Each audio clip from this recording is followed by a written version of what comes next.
یہ بات ہے قرآن کی، یہ کہانی ہے اس رات کی جب مکہ شہر پر دہشت کا سناٹا تھا۔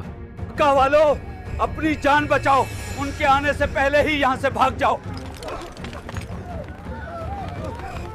مکہ کی پوری بستی میں خاموشی چھائی تھی، گلیاں ویران اور گھر خالی تھے۔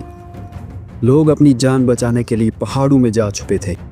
یا اللہ، اب کیا ہوگا؟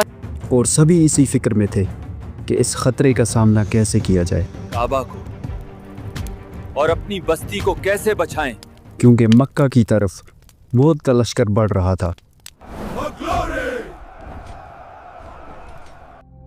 لیکن رات ڈھل جانے کے بعد صبح جیسے ہی سورج کی کرنوں نے مکہ کی سرزمین کو چھوا تو لوگوں نے کچھ ایسا منظر دیکھا جو دنیا نے آج تک کبھی نہیں دیکھا تھا۔ وہ دیکھیے، سبحان اللہ۔ یہ کہانی ہے غرور کے ٹوٹ جانے کی، یہ کہانی ہے ایمان کی طاقت کی، یہ کہانی ہے سورہ الفیل کی۔ أَلَمْ تَرَ كَيْفَ فَعَلَ رَبُّكَ بِأَصْحَابِ الْفِيلِ۔ کہانی کا آغاز ہوتا ہے یمن سے۔ وہاں کا بادشاہ تھا ابرہہ۔ اس نے ایک بہت ہی خوبصورت اور ہیرے جواہرات سے بھری عمارت بنائی اور اعلان کیا کہ سب لوگ کعبہ کے بجائے یہاں عبادت کرنے آئیں۔ میرا یہ حکم ہے کہ آج سے سب لوگ کعبہ کے بجائے یہاں عبادت کرنے آئیں۔ لیکن لوگوں کے دلوں سے کعبہ کی محبت نکالنا ناممکن تھا۔ جب ابرہہ نے دیکھا کہ اس کی کوشش ناکام ہو گئی تو وہ سخت غصے میں آ گیا اور اس نے کہا، میں اس کعبہ کو ہی مٹا دوں گا۔ اور پھر وہ دن آیا۔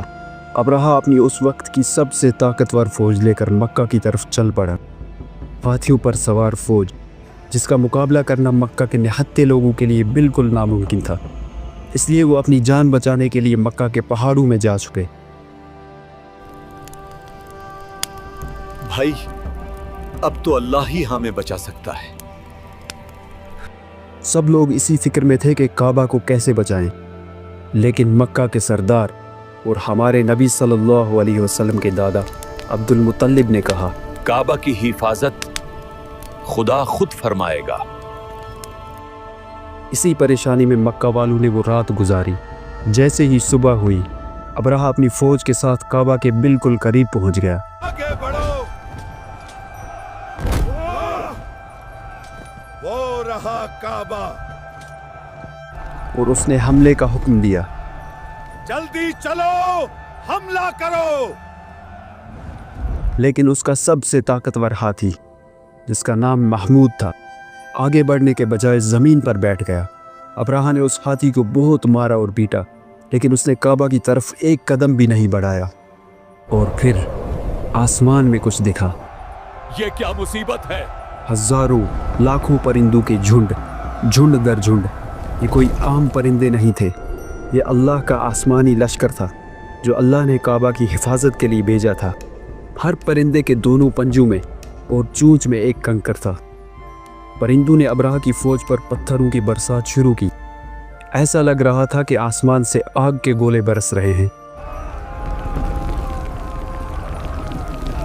ابرہہ کی فوج اس غضب سے بچنے کے لیے بھاگنے لگی، لیکن پرندوں کے پھینکے ہوئے پتھر ان کے جسموں کو چیرتے ہوئے نکل رہے تھے، اور پل بھر میں ان چھوٹے چھوٹے پرندوں نے ابرہہ کی طاقتور فوج کو مٹی میں ملا دیا۔ قرآن میں اللہ نے اس واقعے کو سورہ الفیل میں محفوظ کر دیا۔ آئیے اب سورہ الفیل کو آسان طریقے سے سمجھتے ہیں۔ اس سورہ کی پہلی آیت ہے، کیا تم نے نہیں دیکھا کہ تمہارے رب نے ہاتھی والوں کے ساتھ کیا کیا؟ اس سورہ کی پہلی ہی آیت مکہ کے ان لوگوں کے لیے سوال اٹھا رہی ہے جو آپ صلی اللہ علیہ وسلم کی مخالفت کر رہے تھے۔ مکہ والو، سنو محمد کی شاعری۔ قرآن نے اس واقعے کے ذریعے ان کے سامنے ایک کھلی دلیل پیش کر دی، کیونکہ ابرہہ کا انجام مکہ والے اپنی آنکھوں سے دیکھ چکے تھے۔ دوسری آیت میں ہے کہ کیا اس نے ان کی چال کو ناکام نہیں بنا دیا؟ اس آیت میں لفظ قید استعمال ہوا ہے جس کا مطلب ہے چال، اور لفظ تدلیل کا مطلب ہے سازش۔ سورہ الفیل کی 3 آیت میں پرندوں کا ذکر کرتے ہوئے لفظ ابابیل کا استعمال ہوا ہے۔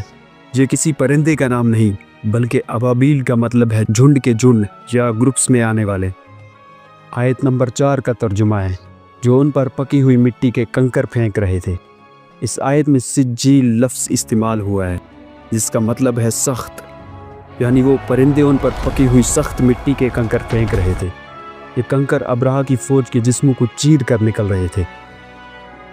اور آخری آیت ہے پس اس نے انہیں کھائے ہوئے بھوسے کی طرح کر دیا، یعنی اللہ نے ابرہہ اور اس کی فوج کو اس بھوسے سے بھی بدتر کر دیا جسے جانور چبا کر پھینک دیتے ہیں۔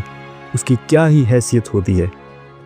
اسلامک سکولرز کے مطابق سورہ الفیل مکہ میں اس دور میں نازل ہوئی جب قریش کے سردار آپ صلی اللہ علیہ وسلم اور آپ کے پیغام کی شدید مخالفت کر رہے تھے۔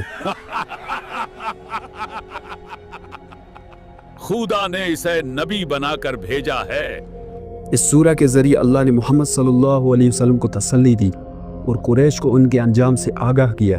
ابرہہ کی تباہی کا واقعہ قریش کے لیے نیا نہیں تھا، اس لیے قرآن نے اس واقعے کو بیان کر کے ان کے سامنے ایک مضبوط دلیل رکھ دی جس کا انکار کرنا ان کے لیے ناممکن تھا۔ سورہ الفیل مجھے اور آپ سب کو یہ پیغام دیتی ہے کہ اگر مشکلات ابرہہ کی فوج بن کر بھی ہمارے سامنے آ جائیں تو ہمارا توکل اس رب عظیم پہ ہونا چاہیے جو پرندوں کے ذریعے ابرہہ کی طاقتور فوج کو مٹی میں ملانے پہ قادر ہے۔